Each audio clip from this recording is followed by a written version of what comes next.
Welcome to the Hedgehog Watchdog. I'm your host, Devin Saxon, joined always by Greg Baldwin.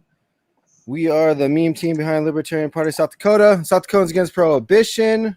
Today's episode is brought to you by pinkcoin.com, campridger.net, and the Dakota Rustler Show.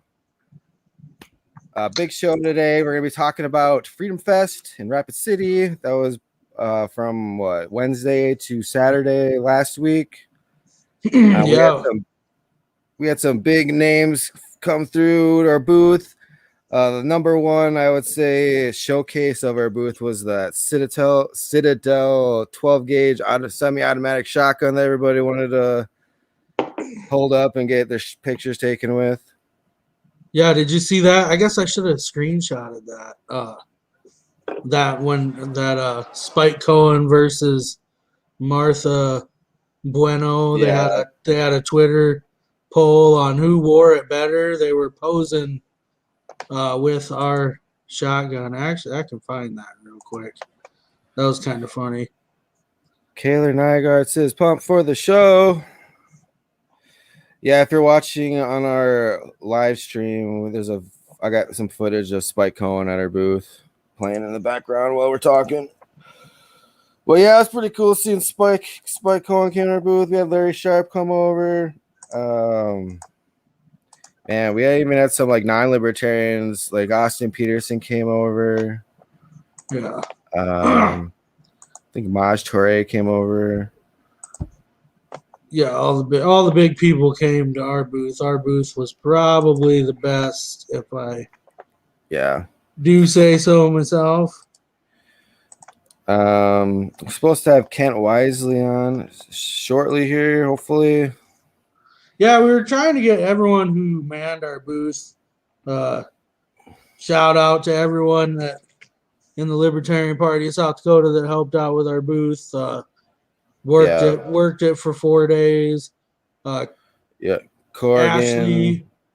Ashley had to work tonight, but tried to get her on. She was there the whole time, manned that booth the whole entire time, and kept track of all the money. So that was definitely a pain in the butt.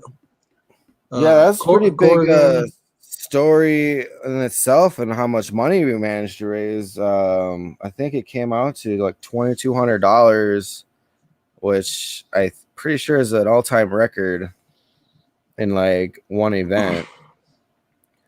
Yeah, and on the backs of Colin Duprell getting us that shotgun from John Stoley and SturgisHoney.com. Check him out. Yeah, he donated the shotgun to the party through Colin. Colin lined that all up. But that drove the big attention to the booth. I'd say the one disappointment about Freedom Fest was there wasn't many locals there. I probably only talked to maybe a dozen people tops, if that were from South Dakota. Luckily we had that big item that like drew people to our booth, because otherwise I'm not sure that a bunch of random people from across the country really have a reason to stop at our booth necessarily. I mean, but Colin came in with the big home grand slam with that Citadel shotgun, and also we got like $400 from that Bowie knife. That was $455. I think $455. From that Bowie knife made by John Phillips Jr., our Region 6 representative. We kicked ass, and we had like way more action than the Republican booth next to us. Yeah. They've put us up by if you see that green thing behind Spike Cohen, they're actually like driving golf balls like directly into that tarp. So like every once in a while you'd hear like a loud bang, and a lot of people thought that it had something to do with the shotgun for a bit. But yeah, other than that, it was a pretty good festival. So Corrigan, I didn't finish thanking everybody, but Corrigan Larson was there the whole time. man in the booth. Kent Wilsey, you can see him there with his back to us. He was there the first couple days, and hopefully he's going to come on here. But yeah, I was going to say Kent Wilsey's the type of guy you want working your booth because he's out there shaking hands with everybody. He was talking to everybody. Yeah. So he did a good job too. Yeah, Kent definitely kicked some ass. Well, yeah, there's what was the most interesting booth that you saw there besides ours? Oh, it had to have been the Gold Bucks guys. Oh man, Gold Bucks, huh? Gold Bucks. Yeah, there was this whole event was actually sponsored by them, and I don't know if it was like totally sponsored by them, but they were one of the sponsors. Hey, I'm gonna go get that. I got that one thing on my counter. But yeah, anyways, they're basically going around trying to exchange these gold bucks for cash, and apparently these gold bucks have like I think they're saying like $4 worth of gold like laced on it somehow. And they try to buy some tickets for some gold bucks, but they're so I keep calling them gold bucks, but I think they're actually where's this camera? Gold backs. Gold backs, yeah. Gold backs. And they gave everybody one of these in their welcome bag. Yeah. Here, put me on big screen. Yeah. And then everyone got one of these in their welcome bag. Nice, dude. It's kind of really hard to read or see, I suppose. Anyway, so it says 1 Nevada Goldback. And it says 1/1000th troy ounce, 24 karat gold for circulation in Nevada. Mm-hmm. And so, yeah, these guys are running around trying to sell these things. Essentially what they are is there's microparticles of gold inside this bill, essentially, and that's how they say it has its value. But we did some research on it while we were there because there was another guy that had a booth. I think it's Taggart Trading. Anyway, that guy goes to the National Libertarian Conventions and he buys and sells gold and silver. So I stopped by his booth because I recognized him and I said, "Hey, what do you think about these gold bucks?" And he said he doesn't deal in them because there's no real way to verify the gold content either. Because apparently you have to destroy the bill. Yeah, that's what they're saying. To verify, destroy the bill, melt it down, and apparently, they're selling each like $1, or each gold back was worth $4 apparently. Well, the amount of gold on them was worth only $1.88. Yeah, that's what he said. So he said there's only $1.77 in gold, and but they're selling them for $4, and it just seemed the whole thing seemed a little fishy. At one point they were like, "Well, we don't want to deal in fiat currency," and it's like, well, you're selling them for fiat currency. Yeah, so we didn't accept any for our raffle tickets. Colin invited them, challenged them to try to buy drinks at the bar that we had. We had an event at the Wobbly Bobby, like a Libertarian Party South Dakota event. A lot of VIPs showed up. The new chair of the Libertarian Party was there. A bunch of other people from Libertarian Party of Texas. Yeah. Larry Sharp was there. Spike Cohen was there. Like Jess Mears was there. Dan Fishman was there. Tyler Smith was there. Christopher Thrasher was there. Christopher Thrasher. Uriah showed up. Yeah. Gideon was there. Yeah, it was a whole bunch of people. Pretty big event. I could probably show a little clip of that while we're at it. I just took like a quick 360 because there's like so many cool people there. It's like, oh my god. Yeah, When the is this ever the going to new happen chair, again? the new chair of the Libertarian Party, Whitney Bailu, I think is how you pronounce her last Yeah. name. She made a speech, gave like a 2-minute speech about donating to the Libertarian Party of South Dakota. So that was pretty awesome. She Yeah. said she's going to come on the podcast here soon too, whenever we schedule it. So look out for that coming up. Yeah, and then we've got some There's guests Larry coming on. Sharp. Yeah. There's Lisa waving. There's Ashley and her fiance. There's Greg. There's me. There's Ken. Ken Sanema was going to come on tonight and talk about his experience at Freedom Fest. He said his internet's acting up. I told him if he gets it figured out, come on. We wanted to hear, or I wanted to kind of hear from some people that went there, like, hey, Yeah. what'd you think? Because I know I didn't go to near as many. I mean, they had hundreds of speakers and breakout sessions and panels and debates, just tons of stuff going on. Yeah. And I didn't do nearly as much as I should have done.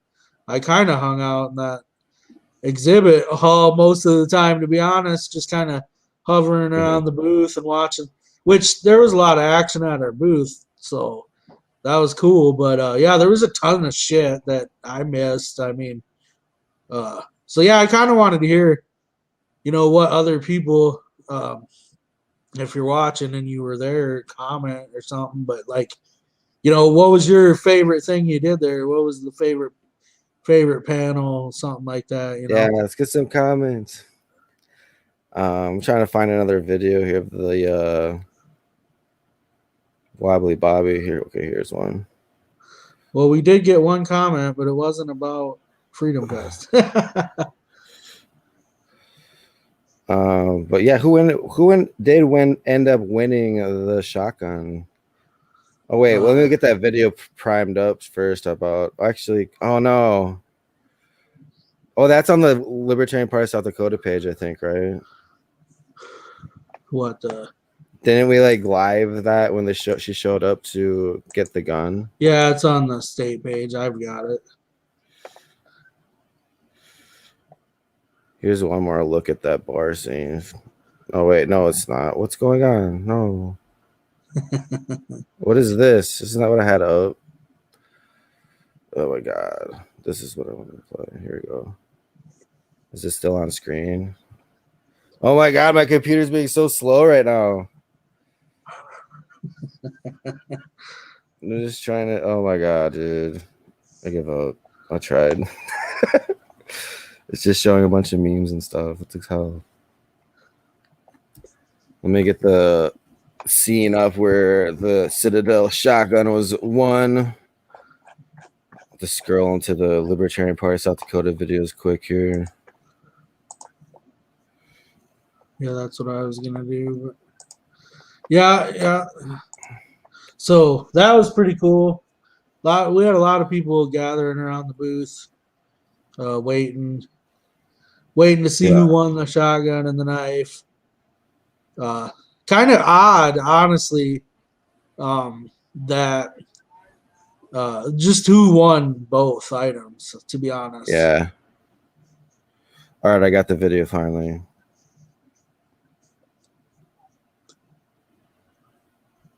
Here we go. Well, there's Abe Lincoln. Yeah, we had Abe Lincoln. Some guy dressed up as Abe Lincoln was walking around. We had him handed off. Dude, I saw a post today from Glenn Beck, and he had a picture with this guy, right? This guy here. Yeah. And apparently this guy is actually related to Abraham Lincoln. Oh, really? Yeah, apparently. I did not know that at the time. I was kind of making fun of him, but yeah. So yeah, Marsh T. Burt was what was the name written on the ticket, wasn't it? Yeah. I think your name's so like Teresa or something. But. Teresa. But yeah, she's the wife of Marshall Burt, the elected state representative from Wyoming, which is really cool. Yeah. And we told them to send us video when they get to firing that off. So hopefully sometime soon we will get video of them out there playing with that gun, because that thing looked like it would be fun to shoot. Oh yeah, definitely.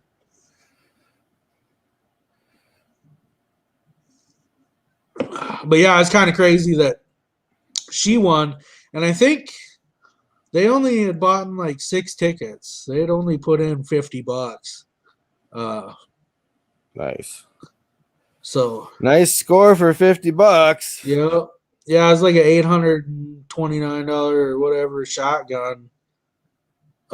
So yeah, definitely a nice score for $50. And since they live in Wyoming, I think they were going to be able to just take it home. They were going to go to Sturgis Guns, which is where they got the gun, the shotgun. They were going to go there, I think, and fill out paperwork. So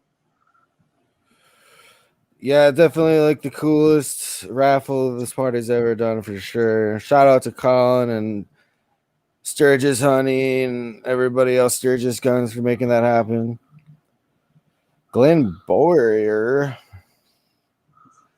Does paying taxes promote immorality since it rewards plunderers? Yes. It incentivizes thieves, sloths, parasites, and punishes productivity leading to poverty. Well, don't bring sloths in this. Sloths are cute, and you don't need to be doing that.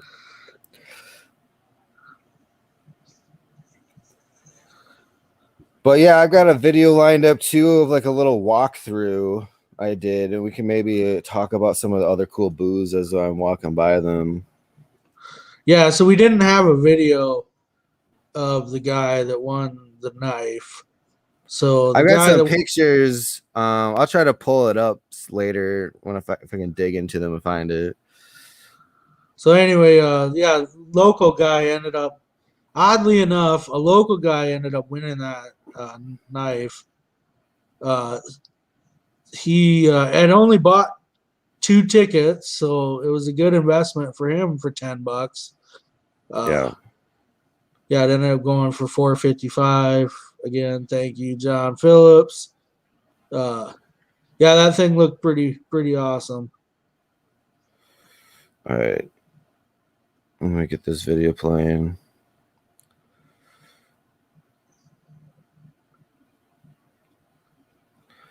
But yeah, I'll play a little video of a walkthrough of all the booths.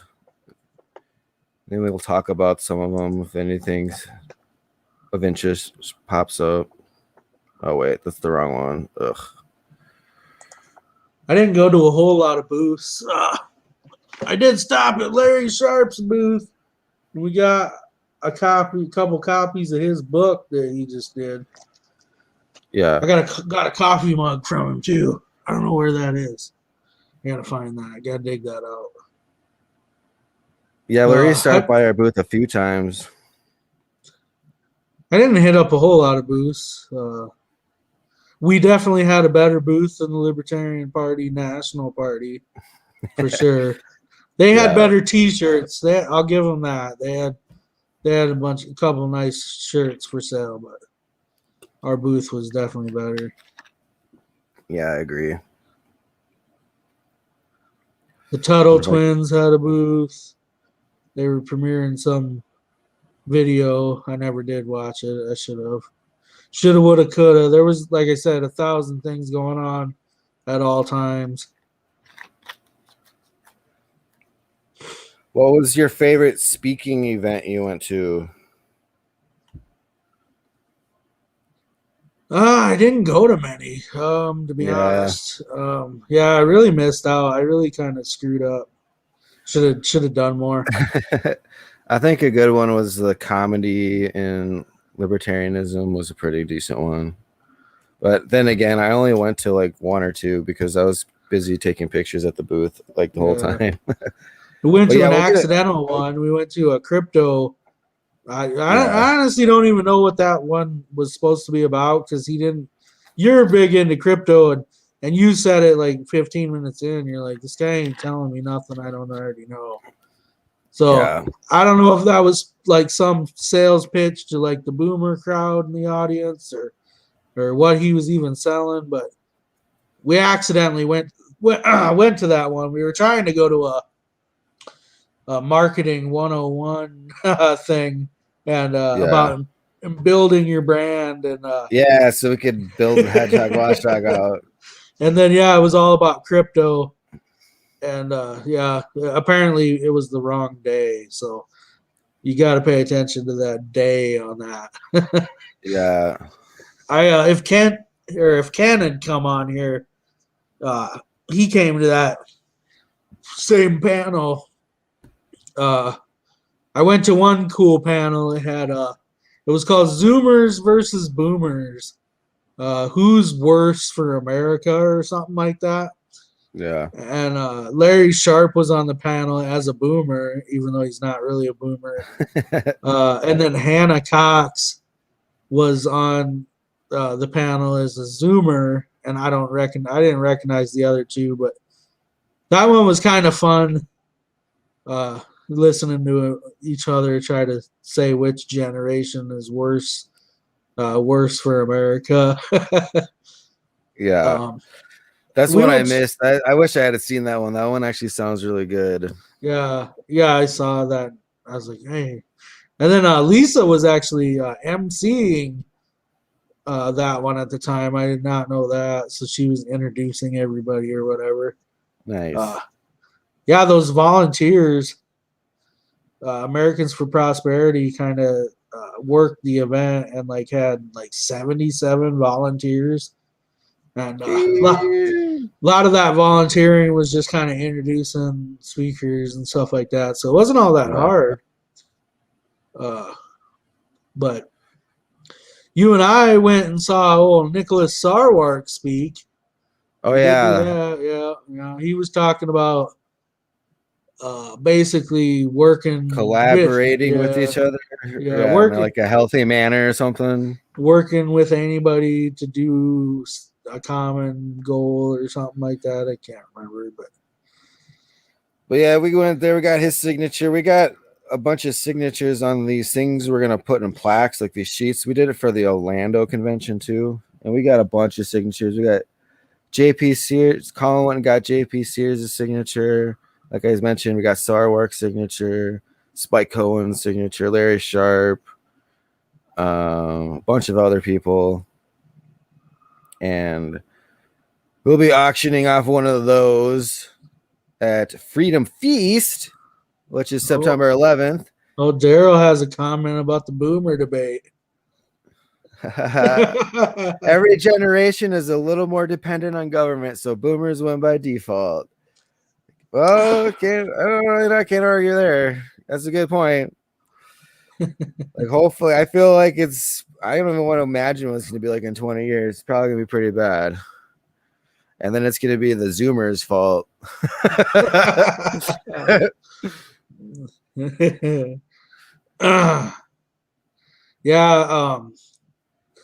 Old Nick Sarwark, he's a pretty good speaker. He's actually a really smart guy, but if he could just cut out the Twitter trolling, and it's kind of almost funny a little bit when you hear him talking about working with anybody, because that guy will go out of his way to like pick a fight. Yeah, he's pretty but yeah, he's not a bad guy. Seems like you either like him or you don't like him. It seems to be like the case for a lot of big figures in the Libertarian Party. You either like him or not. Yeah. I like everybody. But now we are big figures now, so yeah. Sarwark did tell Corrigan that Corrigan was telling Sarwark about Kristi Noem and how she was suing the voters with their own money and everything, taxpayer money. And I don't know, he said he might take a vested interest in taking her down or something. Might. He said no guarantees, another interesting promising. He said his brother bought a house in Leola, South Dakota. Oh, and which is funny. That's where my wife grew up. But yeah, it's just this tiny town, like northeast Aberdeen or northwest. I don't even know. Yeah. But yeah, I guess his brother's in the Coast Guard, but whenever he gets out, he might be moving to Leola, South Dakota. Well, we look forward to having him here. Hopefully he's a libertarian. Let's get him involved, all right? Right. Yeah, I think South Dakota would be a much better free state project. Yeah, like I was gonna point that out. I'm gonna be on LPTV tomorrow bragging about the Libertarian Party of South Dakota, but I was gonna bring that up too. Like, man, in my House district race, I only need 3,000 votes to win a state House seat. You know what I mean? So like, it's definitely doable. You get a few thousand people to move here in a certain district and in a certain place, like you could totally win some seats. Yeah. Let's see if I got another video. What's the problem? What's the problem with the New Hampshire thing? Is it's like, did they just say move anywhere in the state? They didn't like congregate. They didn't like pick a county, just like they could have just all moved to South Dakota and we'd already have a free state. Well, because I think I heard something like 50,000 people have moved, signed that pledge, and then moved to New Hampshire. It's like 50,000 people. I mean, but that's what I'm wondering. It's like if it's too spread out, you're not making a big enough dent. But 50,000 people, dude, you could. I think the Free State Project had a booth here too, if I'm not mistaken. Yeah, I think they did. Man, what was I gonna say? I forgot. Damn it.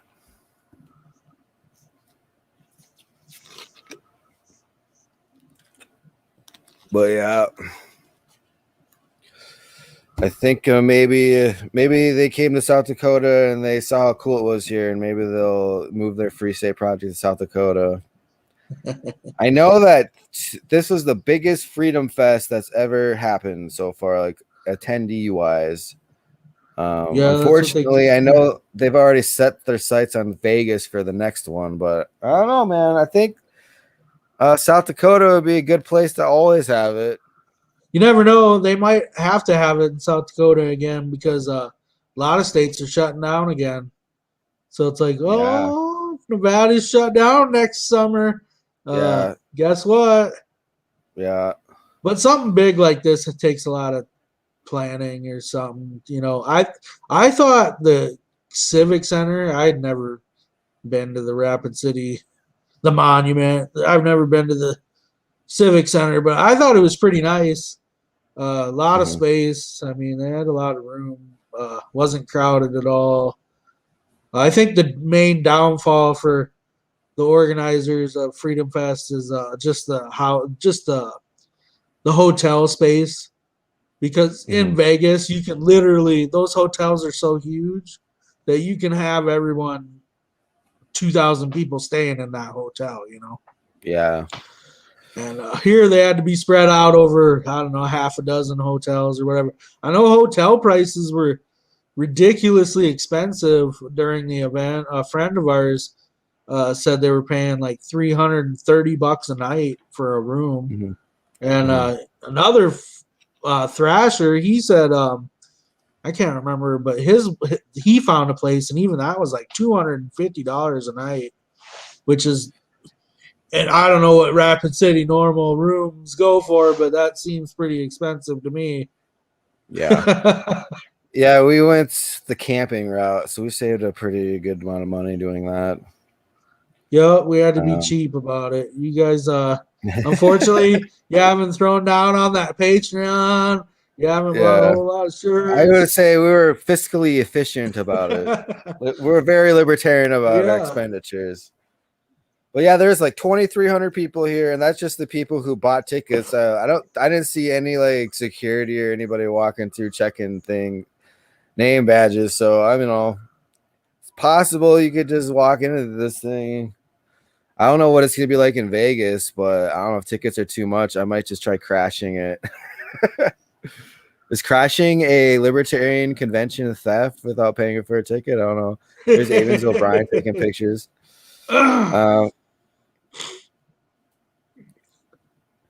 Del Root says, trying to make up for COVID, damn hotels. Yeah. There's the old Mises Caucus booth. They actually came over to our booth. We had Angela McArdle to sign our thing. They were a little butthurt that the bylaws for the party weren't on the website. So we'll get those bylaws on the website for you guys. Don't worry about it. They're updated on LPDA right now. I know that. Yeah. They said that the Secretary of State's website where our bylaws are is too fringe, even though that's the site you go to. Like if you're planning on running for office, that's not a fringe website. That's like the website you go to fill out all your paperwork. But whatever. Not judging. But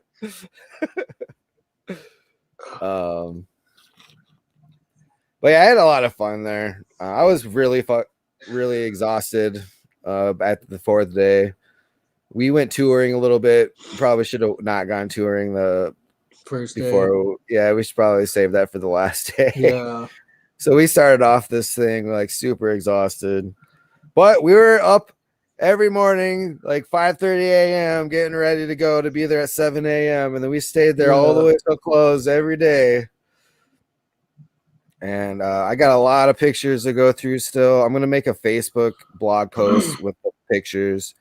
That's better format for pictures are a better format for the blog anyways, because you can't really see the pictures if you're just listening to the podcast. But I think the coolest moment of the whole thing was drinking with Whitney Bailu and Tyler Smith, the executive director. And the Whitney, of course, is the new LNC chair, and a bunch of other people at the Wobbly Bobby. We hung out till like, I don't know, 10, 11 o'clock, and just talking about how South Dakota is the most promising state to get a libertarian elected, and talking percentages and what we've been able to do. And a lot of people there were working with the Larry Sharp campaign. And so when they hear that we're getting 20%, 30%, from Gideon's race, even it's shocking to them. Like to them in New York, getting like 2 or 3% is like a huge deal. Yeah, and he raised over $500,000 to get that 3%. Yeah, man. Like if we had that's why, man, if we had a Larry Sharp running for governor in South Dakota, I think we got one coming up though. Maybe not quite Larry Sharp caliber, but I think we might have a good candidate. Yeah, we're actually going to have there's a lot of contention for the governor candidate race in South Dakota, libertarian on the libertarian ticket. It's kind of early to tell if people are going to drop out before it gets serious or not, or if they're in it to win it. But we will see what happens. I'm hoping that this will be the first time ever we have a primary to vote in for our governor candidate. Usually we choose them at convention, but if we can have our first primary, that's the Libertarian Party of South Dakota taking the next step. I would say it's the step from an adolescent political party to like an adult political party. Like, all right, we're like a real deal now. But yeah, I learned an interesting factoid there from Jess Mears. She said that if you can get to 13, I think it was 13.5 or 11.5%, that's like the threshold to where you start exploding from word of mouth. I don't know, marketing, I guess you would say. So where you could like go exponentially to like a 33% or a 51% to win it. So yeah, I mean, she was talking mostly, I think, about the presidential race, but yeah, she's talking about how Gary Johnson almost got to like 11.5%, and then he kind of like dipped back towards like a 5%. Well, I know in some polls he was as high as 10%. Yeah. But there's Project Veritas. They were there. They gave me a free exposed CNN hat. Yeah. Ooh. What are we exposing? There's that damn golf. I think they just came out with a new undercover video where they use like Tinder to get some CNN executives to like expose themselves on like some shady journalism practices or something.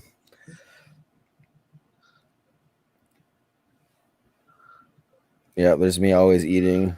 Yeah, I think Devin liked the food the most. They had food in the morning. Uh, I don't know, a spread of some sorts. Yeah, they had a bunch of food trucks out there, so yeah, that's what I was doing.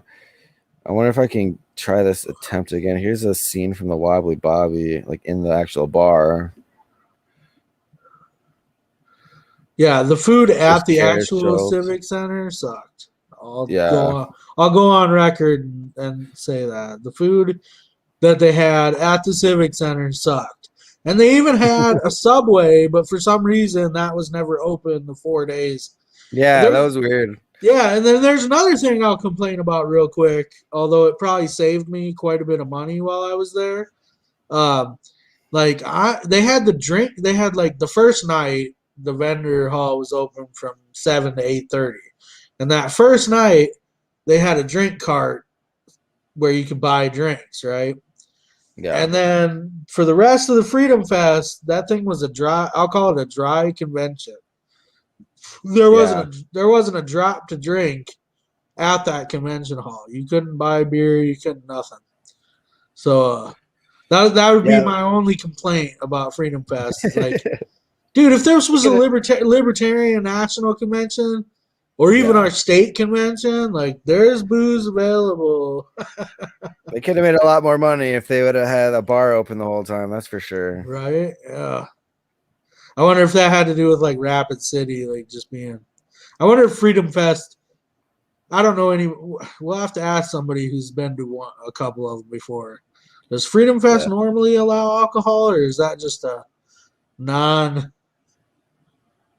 Oh, Kent Wilsey's calling me. Ooh, gonna get Kent Wilsey on, hopefully. Wilsley was the or is it Wisely? Am I pronouncing it wrong? Oh, Greg's on the phone. Anyways, he ran for I believe District 23 for state senate, and he got 18% of the vote, which is pretty good for your first race.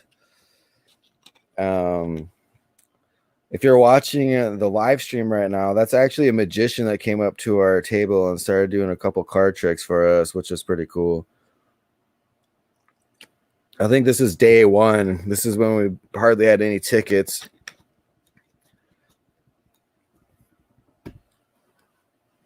But yeah, I think the first day was the busiest day, like the grand opening. You had a bunch of big speakers at the beginning. JP Spears was like the final speaker. I think he's hilarious up there on stage, killing it like normal. Unfortunately, Kristi Noem was up on the stage too. Yeah, I don't know what to say about that. A lot of the people at Freedom Fest were from out of town, so I was hoping for more booze, but where's not any booze. Apparently, according to Greg, he read something about how she decided to even attend the Freedom Fest like a few days beforehand. Argus Leader wrote an article about how she was attending Freedom Fest, which is a libertarian festival, although she's not very libertarian. I don't know if that had anything to do with being hesitant or not, but who knows? But yeah, she was a speaker. Dave Smith was the master of ceremony. He did a pretty good job, except when he like praised Kristi Noem as being the best governor. But like, I can't really. It's kind of hard to argue because all the other governors shut down their states. So even though Kristi Noem is trying to push her religious dogma on everybody regarding the drug war and public schooling, I mean, I guess that's not really nothing to speak about. It's like, I don't even know. She's definitely not the greatest governor of all time, just in this current dystopian nightmare we're living in, which is really sad when you think about it. But yeah, it looks like Greg's still on the phone here, so I'll try to keep talking. We can finish this video on the background with Spike. But yeah, it was really cool for Spike Cohen to show up. He came to a booth several times. All right. Well, Kent is an hour away from a computer, so he will not be joining us. Damn. He got a little confused. He thought I was talking about like this was a meeting, and I was like, no, it's just a bunch of us from my original idea in a perfect world is everyone you see standing here would have come on the podcast to talk about Freedom Fest. But unfortunately, Devin and I are the only ones free on Sundays. I know, right? Jilla Root says better than the rest doesn't necessarily mean good. Gnome has a long way to go. Yeah, that's what I was trying to say, but I got flustered. But yeah, I was just talking about how Gnome was ironically one of the first speakers at Freedom Fest. She actually I didn't see her anywhere else but that beginning stage. And she brought the lieutenant governor and his wife who debated against medical marijuana against Melissa Malente at that same debate that Kent Wisely was at. So it's just so awkward to see them up on stage hating on, like, they don't want freedoms if it's not something they support, but they're up on stage claiming they care about civil liberties and all this stuff, or not civil, like personal liberties. Yeah, I did not go watch her speech, so I missed out on that. Yeah. So our next event is going to be in Mitchell. There's going to be a Walk for Freedom. That's going to be hosted by the Davison County Libertarian Party, by Sean Rogers. I think that's this Saturday. I'm going to try to be there because I try to be at every libertarian event in South Dakota if I can. And then after that, we've got the September 11th Freedom Feast, where we're going to be doing our plaque auction with all the signatures we got from Freedom Fest. Just remember, Freedom Feast is copyrighted too, so don't be getting it confused with those other conventions. This is the real deal, South Dakota original. Exactly. Yeah, big barbecue, camp spots. We might have a camp spot still available if anybody's interested in like tent camping. Yeah, we do have extra campsites. I think we have 2 extra campsites, maybe 3. So if you have not gotten a campsite left and there's none left, that's okay. Just head up either Greg or me or Hedgehog Watchdog or whatever you want to do. We'll hook you up. And then we're trying to get everybody to camp in the same area so we can have a big bash at the end of the night. We can always try to get one over on the government. They don't need to know how many people were at that campsite. Like 60 people. Palisades is cool. We've been doing this. This is 3 years now. This is the 3rd year. A lot of stuff you can do there. Camping or, hiking, fishing. I don't know if the river is too low, but usually you can do like tubing or paddling or something like that. There's swimming. Bunch of stuff that you can do, and then we'll just be sitting out grilling all day. Yeah, making all the usuals, some pulled pork, some ribs, beans. It's not probably the best event for vegans, but if people want to bring some salads, we would encourage it, I suppose. Yeah, man. Someone bring potato salad. Yeah, maybe we could try having a vegan event. I don't know how that would go. Maybe we get a felt lot of I new felt a people we little haven't met bad. show up. I felt a little bad because I think we did have one vegan there last year, and it's like I'm not sure there's anything for you to eat here. I think we had some corn. We made some corn on the grill. Nice. But other than that, yeah, even the beans have meat in them or something, you know. Well, maybe we'll bring a fruit salad for this next one. But yeah, A meet and greet, Daryl said. Well, here I'll ask. I got these yes, questions written down. We can ask since we don't have anyone to ask. We'll yeah. ask each other this Our show question. got spoiled. We are supposed to have like 4 or 5 other people on today. Yeah, yeah. But I mean, just to recap, I thought Freedom Fest was great. I'm glad they came to South Dakota. Supposedly, it was a record-setting event for them. It was a yeah, fundraising record for uh, us. we like what tripled our bank account, basically. Well, not Yeah, tripled. but Yeah, tripled what we started with. don't give away our secrets. No, it was not all that, but it was good. It was a good Yeah, event. yeah, we killed it. But yeah, and then dude, also getting to rub elbows and just meet all these libertarians. It was you weren't gonna meet that many big name libertarians outside of like a national convention, and so having it in South Dakota, yeah, for everyone who didn't go, I mean, honestly, you missed out. But uh, so was there anybody that you were most excited about seeing or meeting, and you got to meet? And so I guess for me, I'm a big fan of Spike Cohen. So anytime he comes, checks us out, yeah, it's always awesome. that was pretty cool.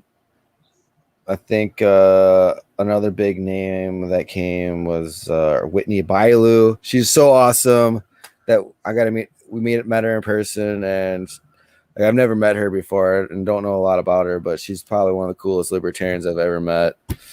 And I'm super stoked to see what she's going to do as the LNC chair.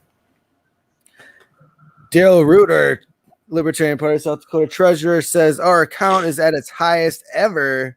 Take that, Pat Powers. Take that. Woo!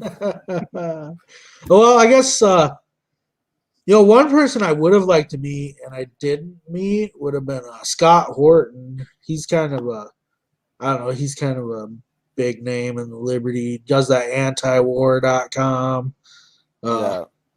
Libertarian Institute, I think, is his group or something. But he's like a big foreign policy expert. Like, if you ever want to know what's going on in the Middle East right now, he's the guy to talk to. I did see him, but I did not talk to him. I had a dumb question I was going to ask everybody, who had the best booth? It was obviously we us. are the best booth.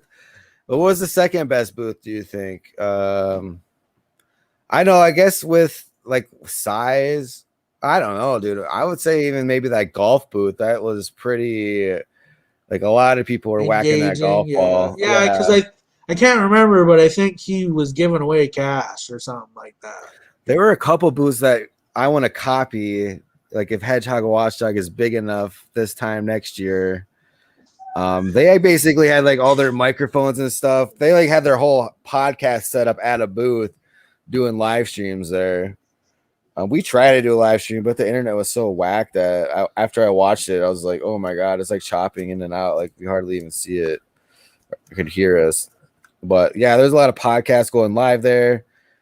They were basically just pulling all the big names aside to get like quick little interviews. Like, I saw you'd walk back there and be Larry Sharp giving an interview, or Spike Cohen giving an interview, or somebody. Yeah, I kind of wanted to, like, in my head before we were going, I kind of pictured that. I was like, oh, we can grab all these people and do these little interviews. And I think we definitely needed some like better equipment if we're gonna do that stuff in the future.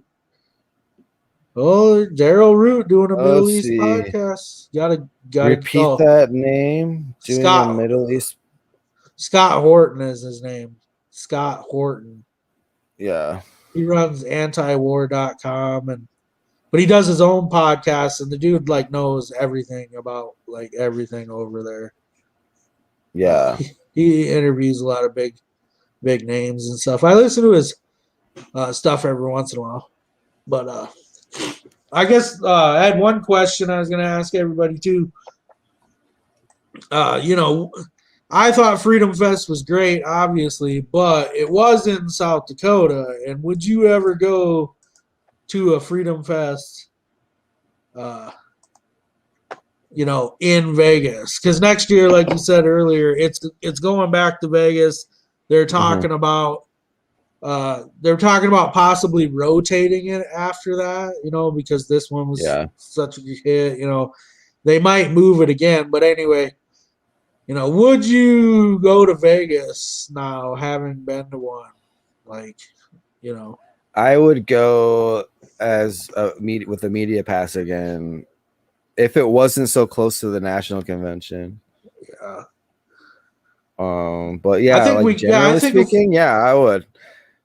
Yeah, if we didn't have a booth to sit there and do all day, then we could totally get out and actually see a bunch of shit. Mm-hmm. Do more interviews. Yeah, it'd be cool. So, look, guys, if we can raise $5,000 by next summer, the Hedgehog will go to Vegas. And I only say that much because, holy cow, like we got by pretty cheap on our trip. We stayed in that cabin. There was 4 of us staying there. So we split costs. We got media passes, but to go to Vegas, shoot, I don't know how much it'd be a night to stay there. Couple $100 a night for 5 nights. You're looking at $1,000 right there. Shoot. We'll just have to find another campground.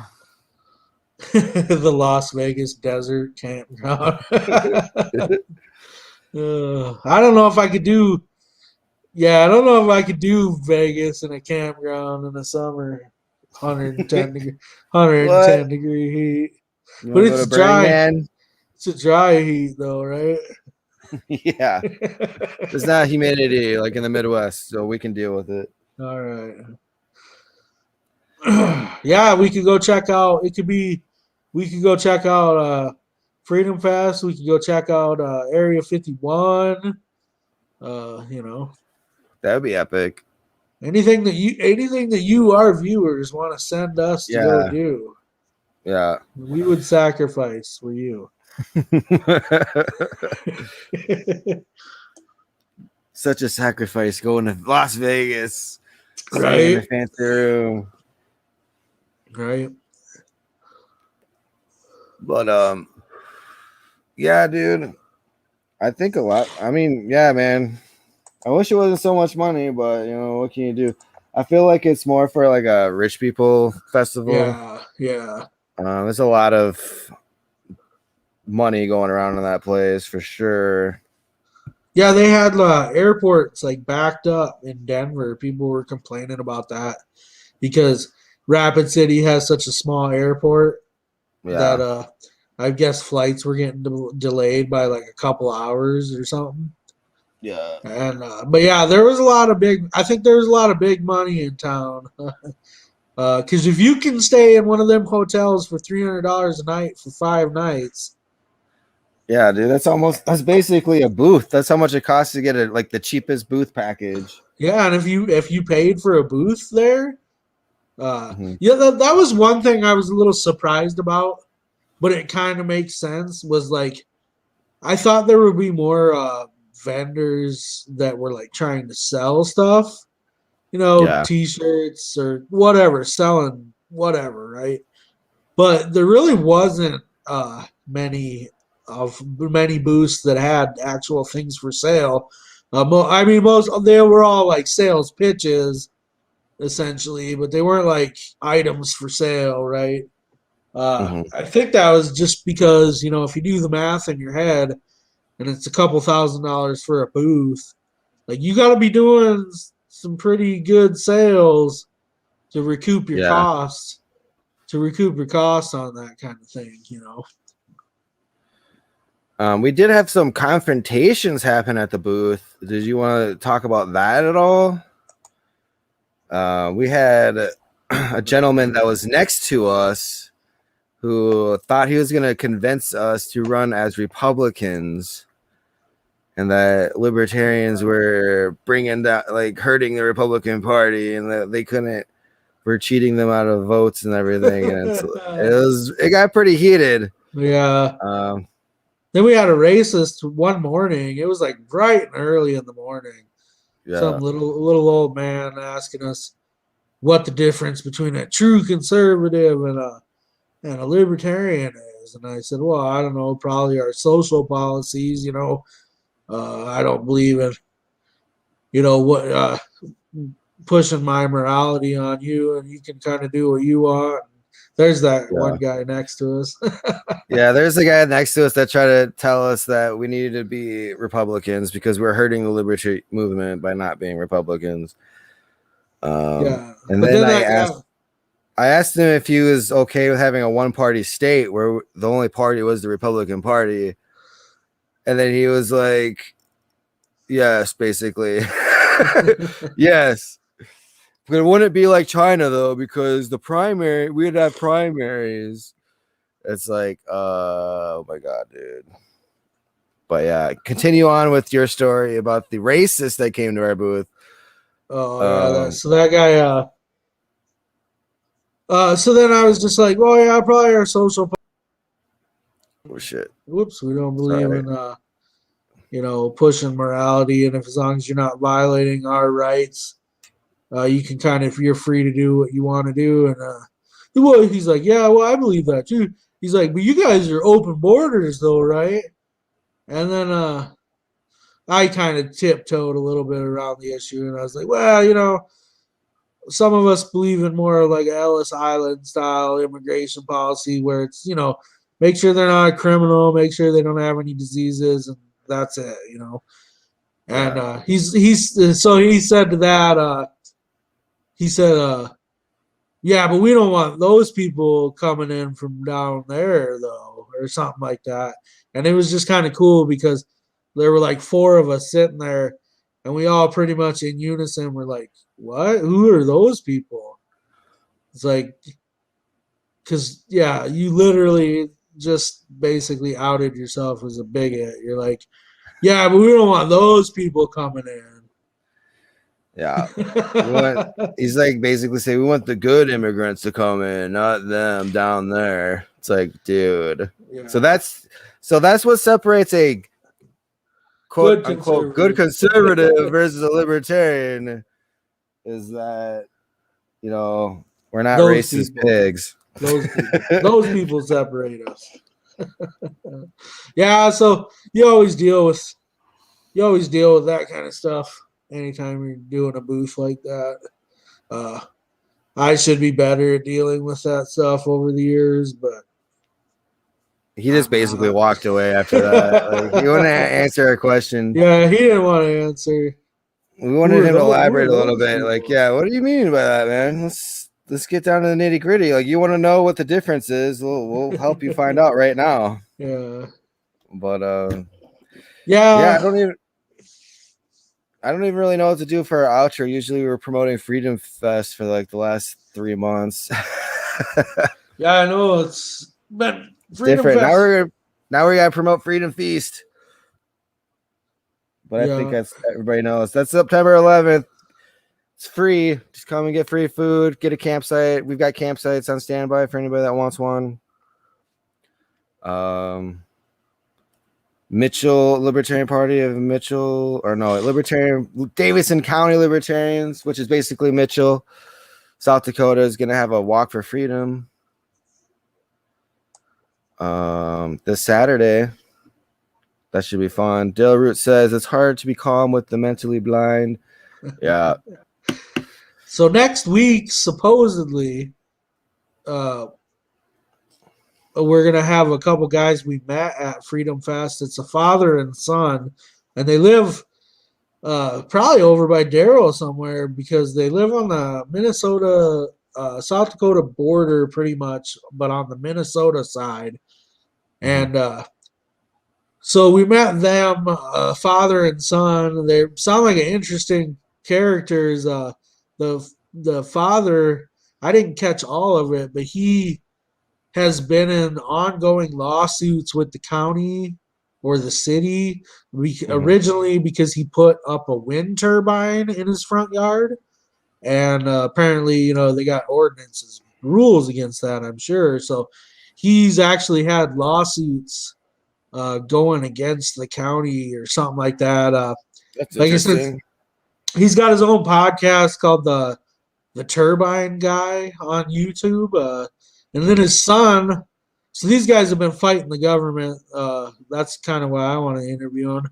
His Yeah. son was telling us something interesting though, that one time he was on vacation and he was coming home, and he actually ended up on the no fly list, and this was halfway through his trip home, and he ended up having to drive home from Colorado because he couldn't get back on a plane.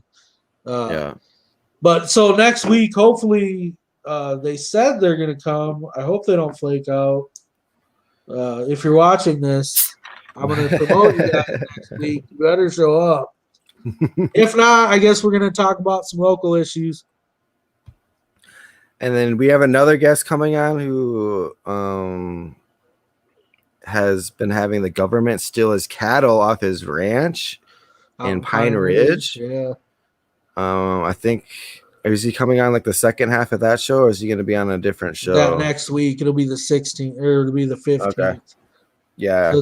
So that should be very interesting. It basically sounds very similar to what happened at the Bundy Ranch, if you're familiar with that, but it's happening right here in South Dakota.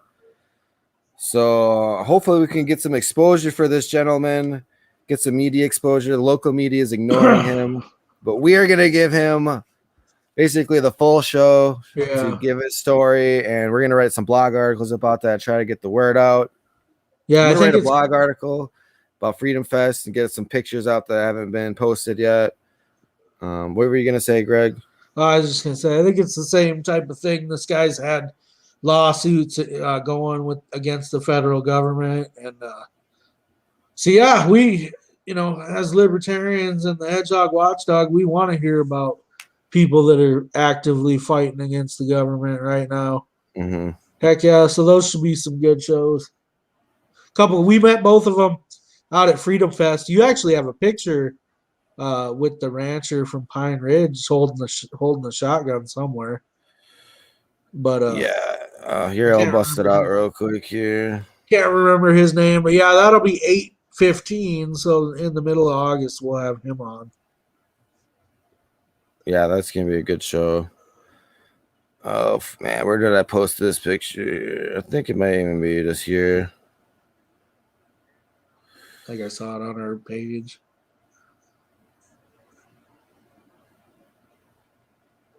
Oh, here we go.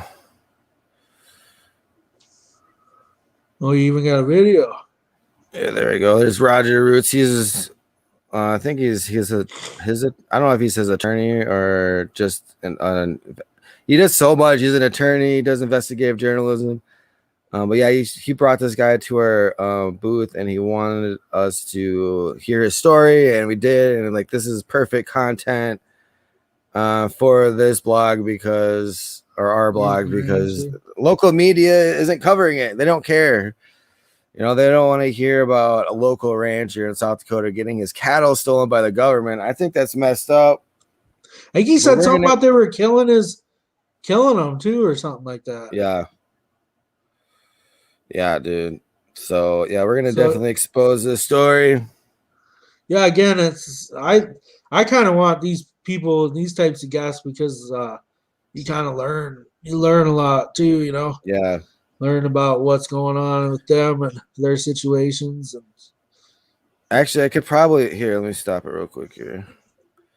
He's talking about it right now. Maybe we can play a little bit of his story, because it's like a 2-minute thing, anyways.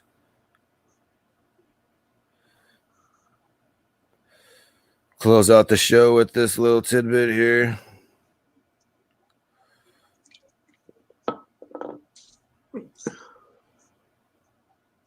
So why don't you just maybe make a there you go. talk about the situation over there? Yeah, I've been in court for the last 10 years, and the BIA's been coming after me. The Bureau of Indian Affairs has been coming after me, trying to get rid of me on the Pine Ridge Reservation, and now they're using the tribe for a shield to keep coming at me over jurisdiction issues and everything that we can't get it back into federal court here lately. So it's been I've lost thousands of head of cattle, and I'm a generational ranch. My ranch has been the Pitchfork Ranch been going on for almost 100 years now, and so they're just destroying my family and the ranch with the cattle, and the family ranch is about ready to go down, And we're hoping that the Libertarian Party of South Dakota. Sounds like.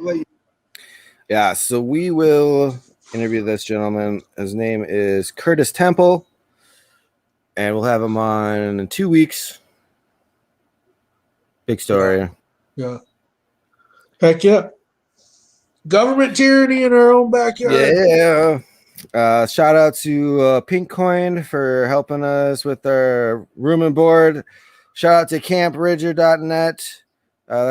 They sell seasonings on there. They help pay for our gas to get out there. Dakota Rustler Show. Shout out to them. You have any more shout outs we got to make? I don't know. I don't think so. No, but thank you to everyone who worked our booth, and thank you to all the big libertarians that showed up at our event that Friday. It was great to meet a lot of you, and it was fun to hang out. We'll see you next weekend. See ya. See ya.